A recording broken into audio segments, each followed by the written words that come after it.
যুগ যুগ ধরে নেই হিন্দুপাড়া, চরপাড়া ও তেলিপাড়ার যোগাযোগ সেতু, পাড়াপাড়ে ভরসা নৌকা।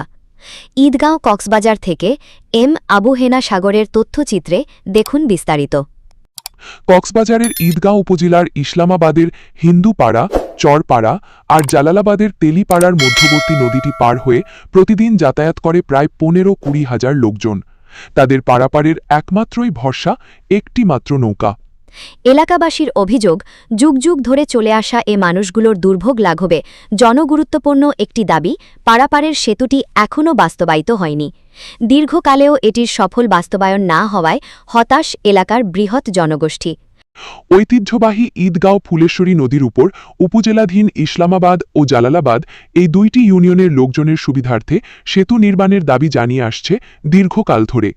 শুষ্ক মৌসুমে এলাকাবাসীর উদ্যোগে কাঠের সাঁকো নির্মাণ করে চলাচল করে থাকেন, আর বর্ষার আগ মুহূর্তেই কাঠের সাঁকো ভেঙে নৌকা দিয়ে চলাচল করে থাকেন দুই পাড়ের বিপুল সংখ্যক নারী পুরুষ। এছাড়াও স্কুল, কলেজ, মাদ্রাসা সহ প্রাইমারি শিক্ষা প্রতিষ্ঠানে পড়ুয়া ছাত্রছাত্রীরা চরম আতঙ্কের মধ্য দিয়ে নৌকাযোগে পারাপারে স্ব শিক্ষা প্রতিষ্ঠানে যাচ্ছেন। স্থানীয় লোকজন ছাড়াও দূরবর্তী এলাকার লোকজনরা প্রয়োজনীয় কাজে কর্মে এখান থেকে আসা যাওয়া করে থাকেন। বিগত সময়ে পারাপারে নৌকা ডুবে হতাহতের ঘটনাও ঘটেছে বলে স্থানীয়রা জানান।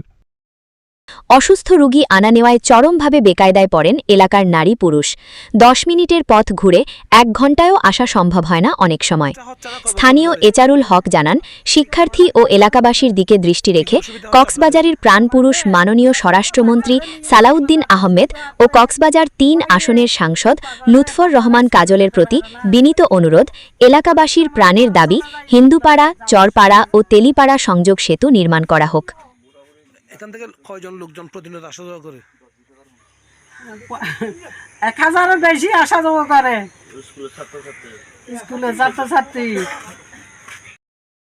স্থানীয় ইউপি সদস্য সুমন কান্তি দের সাথে কথা হলে তিনি জানান, ৫ই আগস্টের আগে অনেকবার আমরা যোগাযোগ করেছিলাম। এরপরও যখন দেশের ক্লান্তি লগ্নে অনেক জলযাত্রা হয়েছিল, গত নির্বাচনের পর আমাদের ইসলামাবাদ ইউনিয়ন বিএনপির সভাপতি হুমায়ুন কবির চৌধুরী উনি নিজে এখানে এসেছিলেন এবং আমাদের মাননীয় সাংসদ লুৎফর রহমান কাজল সাহেব উনি নিজেও আশ্বস্ত করেছেন যে আমাদের এই ব্রিজটা অবশ্যই করবে। এটা আমাদের প্রাণের দাবি। আমাদের ইসলামাবাদ ইউনিয়নের ৩ নম্বর ওয়ার্ডের প্লাস আমাদের যে বৃহত্তর ইসলামাবাদ ইউনিয়নের সবচেয়ে একমাত্রই দাবি হচ্ছে যে আমাদের এই ব্রিজটা যাতে নির্মাণ হয়। যেহেতু এই ব্রিজটার ব্যাপারে আমরা আগে শুনেছিলাম ব্রিজটা অনুমোদন হয়েছিল, অনুমোদন হওয়ার পরও কোনো কারণবশত এটা ব্রিজটা এখানে হয় নাই।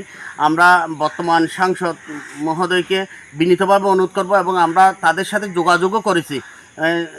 গত পরশুদিন আমাকে আমার সম্মানিত ইউনিয়ন বিএনপির সভাপতি হুমায়ুন কবির চৌধুরী বলেছেন এখানে একটা মাননীয় সাংসদ বরাবর একটা আবেদন করার জন্য এবং এলাকার জনসাধারণের একটা গণস্বাক্ষর নেওয়ার জন্য। আমি এটার জন্য আজকে দরখাস্ত আবেদন করি।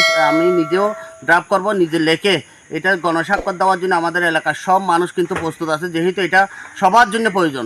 তো আমরা গণস্বাক্ষর নিয়ে এই দরখাস্তটা আমি সভাপতি মহোদয়কে দেব।